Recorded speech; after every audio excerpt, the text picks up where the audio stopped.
انہ کان فاحشۃ، یہ بہت بڑی، بولو بھائی. دیکھو میں جوان لڑکیوں سے ایک بات کہتا ہوں کہ آج آپ اپنا گھر بسانے کی کوشش کرو کسی شریف آدمی سے نکاح کر کے. حرام مزے اڑانے کی کوشش میں مت لگو، کیونکہ پھر بڑھاپا بہت ستائے گا تمہیں. مرد تمہیں اس وقت تک، یہ جو دوست ہے نا فرینڈز، یہ ایزی لوڈ اور یہ سب جب تک کرائیں گے جب تک آپ میں جوانی ہے. جہاں ذرا سا یہ عمر کی زیادتی کی وجہ سے حسن خراب ہونا شروع ہوا، جیسے ٹیشو پیپر ہوتا ہے نا، استعمال سے پہلے بڑا اچھا ہوتا ہے، استعمال کے بعد کچرے میں پھینک دیا جاتا ہے، ایسے پھینک دی جاؤ گی کچرے میں. بہت ہو رہا ہے یہ، اور یہ زیادہ تر ہوتا ہے ان جو ماڈلنگ سے تعلق رکھنے والی خواتین ہیں نا، ان کے ساتھ تو بہت ہو رہا ہے. جب جوان تھیں تو ساری کمپنیاں آ کے بلاتی تھیں ماڈلنگ کے لیے، یہ والا پوسٹ چاہیے. جب تھوڑا سا ان میں جھریاں آنا شروع ہوئیں تو کمپنیوں نے لفٹ کرانا چھوڑ دی. پھر ان کا کام صرف یہ ہوتا ہے کہ کہیں بڑی تقریب میں کسی شو میں بلایا، ایک ایوارڈ دے دیا، لوگ اس عزت کو دیکھ کے سمجھ رہے ہوتے ہیں ماشاءاللہ اب تک عزت ہو رہی ہے. وہ 4 منٹ کی، آدھا گھنٹے کی، 1 گھنٹے کی ہوتی ہے. اس سے پہلے بھی کوئی پوچھنے والا نہیں اور اس کے بعد بھی کوئی پوچھنے والا نہیں ہوتا. اللہ نے یہ جو جوانی دی ہے، خوبصورتی دی ہے، اس کو ناجائز استعمال مت کرو. کسی شریف آدمی سے جلد نکاح کی کوشش کر کے اچھی فیملی میں جا کے اپنا گھر بساؤ اور اسی پر اکتفا کرو، گزارا کرو. کیونکہ جب بڑھاپا آئے گا نا تو وہاں آپ کو عزت ملے گی بہت زیادہ. کیونکہ جب عورت خاندان میں جاتی ہے کسی، جیسے جیسے عمر زیادہ ہوتی ہے اس کے گریڈ اسی حساب سے بڑھنا. ابے بول لیا کرو یار خدا کے بندو، اس کے گریڈ اسی حساب سے بڑھنا شروع ہو جاتے ہیں. جتنی زیادہ عمر بڑھے گی، پہلے ماں بنے گی تو ماں ہے، پھر دادی بنے گی. ہمیں یاد ہے ہماری والدہ اتنی بوڑھی ہو گئی تھی، اللہ مغفرت فرمائے، اور بستر پہ پڑی ہوئی ہیں، لیکن اب تک ان کی یاد دماغ سے نہیں نکلی. کچھ بھی نہیں کرتی تھی بیچاری، لیٹی رہتی تھی، لیکن وہ بھی ایک اچھا لگتا تھا اور دل چاہتا ہے کہ کاش دنیا سے نہ جاتی. وہ بھی اب یاد آتی ہے. بوڑھی ماں جتنی بوڑھی ہوگی اتنی زیادہ اچھی لگے گی. پھر ہمارے بچوں کی دادی تھیں، وہ بچے الگ پھٹے ہوتے تھے. ہماری والدہ اتنی بوڑھی ہو گئی تھی نا آخر عمر میں کہ ان کے ہوش حواس نہیں تھے، بستر پہ پڑی رہتی تھیں، بس بستر پہ پڑی رہتی تھیں، کچھ نہ بولتی تھی نہ سنتی تھی. بس جب تسبیح پکڑاؤ تو تسبیح ہاتھ سے گھمانا عادت پڑی ہوئی تھی نا. آج جب بڑھاپا آئے گا نا تو بوڑھوں کو کچھ بھی دو گے نہیں، موبائل دو گے ایک دم ٹک ٹک شروع ہو جائیں گے. یہ جو نوجوان نسل ہے نا، ان کے بڑھاپے کی بات کر رہا ہوں، کیونکہ ساری زندگی تسبیح گھمائی ہے تو بڑھاپے میں کچھ بھی نہیں یاد رہا، دماغ کام کرنا چھوڑ دیا تھا ان کا. تو اب جب تسبیح پکڑاؤ تو خود بخود تسبیح. سورہ یاسین جب میرے بھائی پڑھتے تھے تو جو آیت کہیں وہ ایک حرف رہ جاتا تھا نا تو اگلا حرف ان کی زبان سے نکل جاتا تھا. سورہ یاسین بہت پڑھتی تھی. تو کچھ بھی نہیں کر رہی، لیکن پھر بھی گھر میں کیا ایک احساس ہے کہ گھر میں ماں موجود ہے. بچے بھی خوش ہوتے تھے. اس گھر میں لے گیا تو بچے کہتے تھے دادی کو گھسیٹ کے یہاں لے کر آؤ، ٹھیک ہے نا. ادھر بچوں کو تو دادیوں سے، بوڑھوں سے بڑی مناسبت ہوتی ہے. اس گھر میں لے گیا تو بچے کہتے نہیں اماں کو، دادی کو کہاں لے کر آؤ. بچے مانوس ہوتے ہیں. اگر اولاد نہ ہو اور گھر نہ بسایا ہو تو بڑھاپے میں یہ عزت ملے گی؟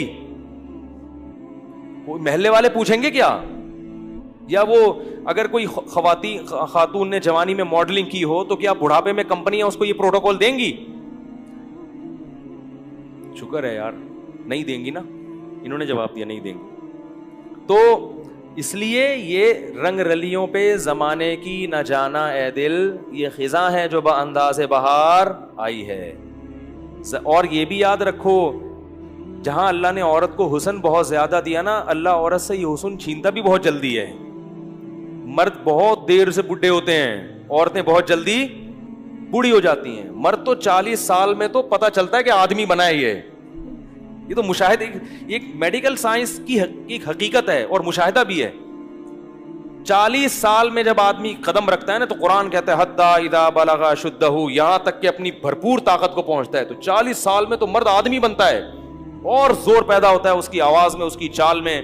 بہت ٹائم سے جا کے بوڑھا ہوتا ہے. اور لڑکیاں جلدی ان پہ بڑھاپا آتا ہے، ان کا حسن و جمال بہت جلدی ختم ہوتا ہے. یہ قدرت کا ایک اصول ہے، اس کو آپ چینج نہیں کر سکتے. تو اب اس میں تو عورت کو اور زیادہ خیال کرنا ہے کہ بھائی جلدی اپنے آپ کو ٹھکانے لگاؤ، جلدی اپنے آپ کو کسی گھر کا فرد بناؤ، کسی خاندان کا فرد بناؤ. نہیں جی ابھی ہم نے جاب کرنی ہے, ایکچولی میں نے ایجوکیشن یہاں تک حاصل کرنی ہے, میں پی ایچ ڈی کروں گی, پھر میں ڈاکٹر بنوں گی, پھر میں یہ کروں گی. یہ خواتین کے فون آتے ہیں نا, میں ان کو سمجھاتا ہوں شادی کرو بھائی, نہیں میں یہ کروں گی, تو ٹھیک ہے کر لو. جب وہ پی ایچ ڈی کر لیا انہوں نے, میں پی ایچ ڈی سے منع نہیں کرتا, یہ شادی کے بعد بھی ہو سکتی ہے, میں ڈاکٹر بننے سے منع. اور خدا کا واسطہ جب نکاح کر کے لایا کرو تو اپنی بہوؤں کو کسی تعلیم سے روکنے کی کوشش بولو بھائی مت کیا کرو, پڑھاؤ اچھا ہے تمہارا فائدہ ہوگا. لیکن نہیں جی ابھی ایکچولی یہ پھر ایکچولی کر کر آ کے ڈاکٹر بن گئی. مرد عورت میں سب سے پہلے اس کے حسن و جمال کو دیکھتا ہے, اس کی تعلیم کو دوسرے نمبر پہ رکھتا ہے. کتنی ڈاکٹر لڑکیاں ہیں جنہوں نے جوانی میں شادی نہیں کی, ڈاکٹر بن کے کیریئر بنانے میں, اب ان کا حسن و جمال ختم ہو گیا. ڈگریاں بہت ہیں مگر کوئی ڈاکٹر بھی لفٹ کرانے کے لیے تیار نہیں ہے, کیونکہ لوگ کہتے ہیں کہ میں نے ڈاکٹر سے شادی کیا علاج کے لیے کرنی ہے, کیا محلے میں کلینک ختم ہو گئی ہیں. تو یہ سب معاشرے میں ہو رہا ہے. ماں باپ بھی کہتے ہیں نہیں بچی جب تک یہاں تک نہیں پہنچ جائے گی ہم نہیں کریں گے. بھائی نقصان ہو رہا ہے اس کا, جیسے جیسے عمر زیادہ ہو رہی ہے اس کا کیا ہو رہا ہے, نقصان ہو رہا ہے. تو اسی لیے شریعت نے بھی کہا کہ جلدی نکاح. اور دیکھو نبی صلی اللہ علیہ وسلم نے خاتون کا نکاح کرایا, شوہر کو کہا کہ تم ان کو پڑھاؤ گے, قرآن پڑھاؤ گے. اس میں بتا دیا کہ نکاح تعلیم میں رکاوٹ نہیں ہے, یہی پڑھا دیں گے. تو یہ سب ہمارے معاشرے کی برائیاں ہیں اور ان کی وجہ سے زنا بہت تیزی سے پھیل رہا ہے. اس لیے قرآن نے کہا لا تقربوا الزنا, زنا کے قریب, یہ نہیں کہا کہ زنا مت کرو, قریب بھی. قریب کیسے جاتے ہیں, بیہودہ فلمیں دیکھنا, فحش ویب سائٹس دیکھنا, لڑکیوں سے بات چیت. آپ کہہ رہے ہو میری نیت اچھی ہے, مگر جوان لڑکیوں سے کنوارا آدمی جب بات کرے گا, شادی شدہ بھی کنوارا بھی, جب جوان لڑکیوں سے ہی ہو ہا ہا ہوگا تو خام خامے لازمی غلط خیالات آئیں گے. وہ گناہ آپ سے ہوگا جو آپ نے کبھی اس کا تصور بھی نہیں کیا ہوگا. آپ یہ سوچ بھی نہیں سکتے ہوگے کہ مجھ سے کبھی زنا بھی ہوگا, لیکن بالآخر شیطان آپ سے وہ جرم بھی کروائے گا, اور یہ کہہ کے کروائے گا کہ توبہ کر لینا بعد میں, اور پھر بار بار یہی کہہ کے کرواتا رہے گا. اور پھر بڑھاپے میں بھی یہ زنا, بڑھاپے میں زنا کی طاقت ختم ہو جاتی ہے, زنا کی خواہش اور جذبہ ختم نہیں ہوتا. تبھی تو حدیث میں آتا ہے کہ بڈھا زانی قیامت کے دن سب سے زیادہ غضب ہوگا اس کے اوپر. اس لیے پتہ چلتا ہے کہ بڈھا بھی زنا کر سکتا ہے, جتنی اللہ نے اس میں قوت دی ہے اس حساب سے. تو یہ کبھی بھی ختم نہیں ہوتا. اس لیے اپنے آپ کو ان برائیوں سے دور رکھو, پاکیزہ زندگی. کوئی انٹی کا فون آتا ہے, بات چیت ہوتی ہے, ٹو دا پوائنٹ بات کی اور پتلی گلی سے نکل. میں یہ نہیں کہہ رہا بد اخلاقی کریں کسی سے, ٹو دا پوائنٹ, ہاں جی السلام علیکم وعلیکم جی. خواتین کی عادت ہوتی ہے ہر ایک سے. اچھا یہ بھی یاد رکھو جو خواتین لڑکیاں خام خام فری ہو جاتی ہیں ان سے یہ نہ سمجھا کرو کہ میں آپ پہ وہ لڈو ہیں. یہ بھی مرد کو نا خام خام اپنے بارے میں وہم ہوتا ہے. کوئی بھی ہاں ہاں ہو کر کے بات کرے, کہہ رہے یار لگتا ہے میرے لیے انتظام ہو گیا. تو یہ ایسا نہیں ہے. زیادہ خوش فہمی میں مبتلا ہونے کی ضرورت نہیں ہے. بعض لڑکیوں کی عادت, خواتین کی عادت ہوتی ہے ہر ایک سے اسی طرح بات کرتی ہیں. آدمی سمجھ رہا ہوتا ہے یار میرے تو بھائی قسمت کا ستارہ روشن ہو گیا. پھر جب آپ دوستیاں لگانے کی کوشش کرو گے اور خیالات لے کے ڈپریشن کے مریض بنو گے, وہ آپ کو ڈھینگا دکھا کے نکل لے گی. پھر فون کرے گا مفتی صاحب ڈپریشن کا مریض بن گیا ہوں, خودکشی. تو اپنے آپ کو روک کے رکھو اس چیز سے. کیا خیال ہے بھائی, صاف ستھرا دماغ رکھو. اور سب سے بڑی بات یہ جو اللہ نے کہا ہے وہ کر لو بھائی, جو اللہ بار بار کہہ رہے ہیں. تو لا تقربوا الزنا, زنا کے قریب. اور انٹرنیٹ کا ایک اصول آپ کو بتا دوں, آخری بات کر کے بیان ختم کرتا ہوں, چاہے مرد ہو یا عورت. انٹرنیٹ جب آپ نے گھر میں استعمال کرنا ہے تو کمرے میں تنہا کنڈی لگا کے نہ بیٹھیں. کتنے ہی نیک ہوں, شیطان برائی کی طرف لے کر جائے گا.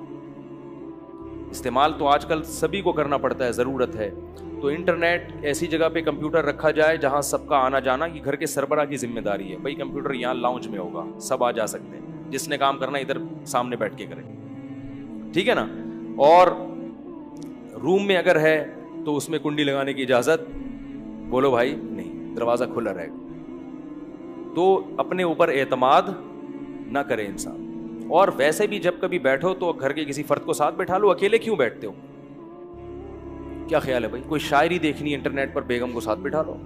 کیا خیال ہے, وہ بھی اس سے فائدہ کیا ہوگا کہ تھوڑا سا اس کو بھی فلم دیکھنا نہ شروع کر دو کہیں فلم دیکھنی ہے تو چلو بیگم کو بھی ساتھ دکھا کے بٹھا کے دیکھوں گا، وہ بھی جائز چیزیں ہیں. تو تنہائی میں شیطان کو برائی کا موقع ملتا ہے.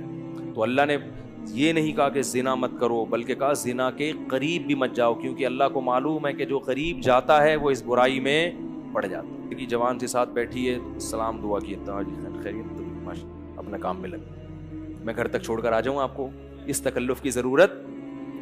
بولو بھائی، خام خمیں. ہمارے ایک دوست تھے، انہوں نے ایک واقعہ بتایا کہ کوئی خاتون وہاں ڈیفینس میں کوئی لڑکی کھڑی ہوئی تھی، تو بہت ہی بیہودہ سا لباس تھا، تو کسی لڑکے کو شرارت ہوئی، اس نے کچھ جا کے چھیڑ چھاڑ دیا. تو جب اس نے چھیڑا ہے نا تو لڑکی نے ایک گالی دی، تو جیسے ہی گالی دی تو جتنے لوگ تھے نا انہوں نے دیکھا کہ یہ خاتون جو ہے اس لڑکے کو گالی دے کے نقصان پہنچانا چاہ رہی، تو سب نے اس لڑکے کو ٹوٹ گئے نمبر بنانے کے لیے. ہر آدمی نے ہیرو بننے کے لیے کہ میں آپ کا دفاع کروں گا، اور اتنا مارا بیچارے کو، اس کا سر پھوڑ دیا، وہ پٹیاں بندھی ہوئی اس کے. تو جو دیکھنے والا تھا نا اس نے مجھے بتایا کہ یار غلط تو کیا اس نے، مگر اتنا غلط نہیں کیا، اس کا بھی تو لباس دیکھو نا کیسے بیہودہ لباس پڑ. میں نے کہا اصل میں وہ جنہوں نے مارا ہے نا وہ انہوں نے اس کو جرم کی سزا دینے کے لیے نہیں مارا، وہ تو خود پتہ نہیں کتنے آنکھ مٹک کے کرتے ہوں گے سارا دن. انہوں نے ہیرو بننے کے لیے کہ میں جب موجود ہوں تو تجھے چھیڑنے کی ضرورت کیا تھی، میں جب ہوں تو تمہیں چھیڑنے کی ضرورت. تو عورت اگر اپنا لباس پراپر پہن لے گی تو ان بدماشیوں کی نوبت. دیکھو اللہ کا واسطہ اس رمضان میں خواتین سے ایک بات کہتا ہوں کہ ایک گناہ تو کم از کم چھوڑ دیں، بے پردگی. پراپر پردہ کیا کریں، پراپر ڈریس پہنا کریں، نامحرم رشتہ داروں سے پردہ کر لیں. خدا کی قسم یہ ایک گناہ بھی اگر خواتین سے چھوٹ گیا اس رمضان میں تو انہوں نے رمضان کو کیش کرا لیا. عورت کے لیے اس زمانے میں نماز قضا کرنے کے بعد سب سے بڑا جرم بے پردگی ہے. سب سے بڑا جرم کیا ہے؟ اس سے بڑے فسادات ہو رہے ہیں، بہت معاشرے میں برائی پھیل رہی ہے. اللہ تعالیٰ اس جرم سے ہماری خواتین کو توبہ کرنے کی توفیق عطا فرمائے. سبحانک اللہم و بحمدک، نشہد ان لا الہ الا انت، نستغفرک و نتوب.